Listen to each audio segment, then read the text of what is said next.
Full name is Al Vaudreuil, or Alan Vaudreuil. And what's your instrument, Alan, and what role do you play in music? Well, my instrument is guitar. I have been in the Worcester area other than a couple of times when I was on tour for most of my professional life. So as a player, as an educator, I've been involved in the Worcester jazz community now for at least 40 years. Yeah. And where do you teach?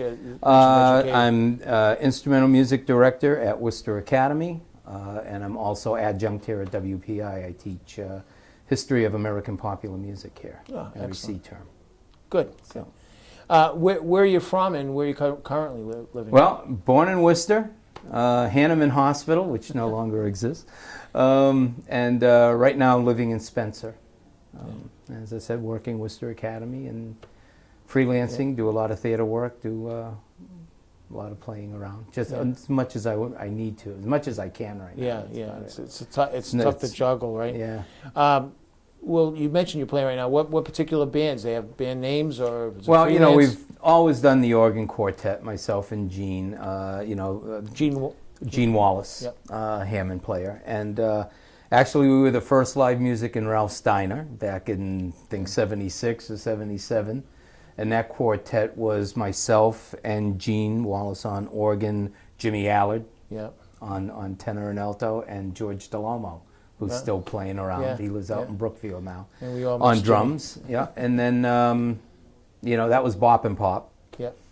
From there we did at Ralph's One Size Fits All. So we went a little bit more electric. Bob Simonelli on bass. Gene went to keys. Steve Thomas, who's now in North Carolina, was on reeds. Yeah. Mike Cristoforo on drums, Eddie Dolbear on percussion. So that was a fun band. So what inspires you seem to go with the Hammond sound and that sort of genre, which I got to give you credit for moving around a Hammond organ, because I've tried it for years and I can't do it anymore myself. But what attracts you to that particular feel or style?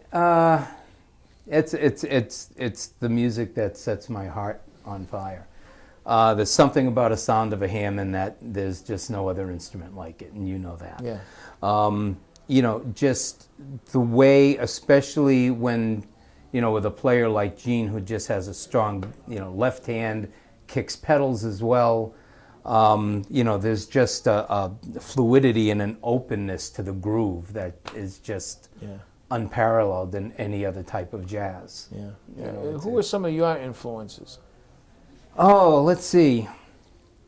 Obviously, Wes Montgomery was someone who was a large influence. But I tended to listen less to guitar players and more to sax players. I love Sonny Stitt.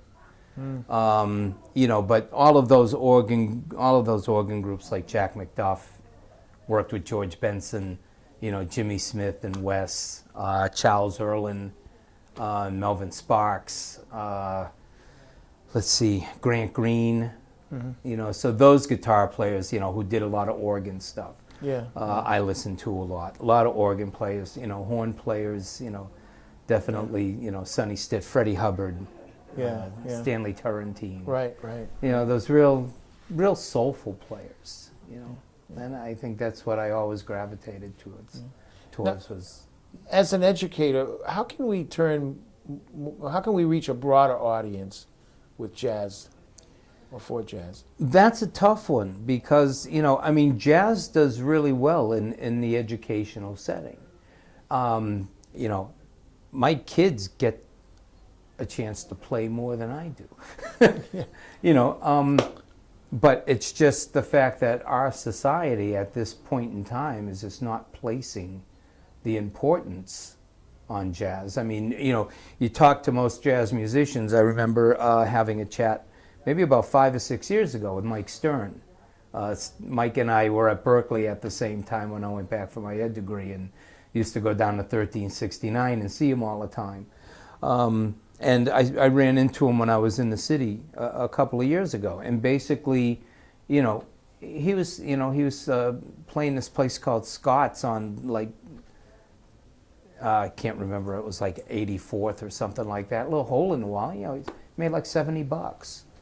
You know, Mike Stern. Tough to you know, sustain a $70, living, but yeah. you know, he tours Japan, he tours Europe because Right. that's where the money is. The money Right. is not here at home.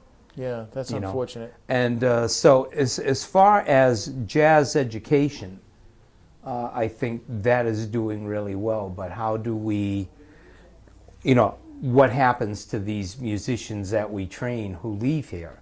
Right. You know, and enter, you know, and enter the real professional world. And you know, it's, if you're going to play what you want to play, you're not going to get paid for it. Yeah. You know, you're going to get paid much better for playing stuff that people want to hear, which usually none of us who are really jazz musicians classify as jazz. Yeah, yeah. It becomes more of a more therapeutic. GB. Yeah. Or to play what you want, it becomes more therapeutic. Right. Yeah. And at this stage in my life, I would much rather go out and make $30 and play the music that excites me and allows us to innovate and explore, which is what jazz does, Right. rather than, you know, making $150 playing Right.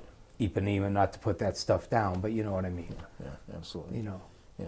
jazz is an improvisational language, and that's the part of the art form that I'm afraid is endangered. And that's the part that reaches out to the most. You know, you could speak to anyone who speaks any language in jazz. There's elements of jazz that cross borders, and that you can't find in every music, but you can find jazz in every music. Which is kind of It's intrinsic to humanity. Yeah, it is. It is. Absolutely. You know, it's intrinsic. It's intrinsic to our humanity. Right. Exactly. To see that type of self-expression. Right. You know, and I mean, you can cross that into any artistic medium, and but that's, you know, as educators, I mean, that's, I think we face that challenge. Yeah. You know, and right at this point in time, it's a very, you know, it's a very somber outlook. You know, and you just hope, you wait for the time where, you know, what goes around comes around, and hopefully that will recycle again, and people will begin to see that as they saw it in the 20s and 30s. Right. But you know, it may come back. and 40s, but you know, you see in the 50s it just started to leave again. So. Yeah. But Well, thank you so much for we'll keep on it. sharing your story with us.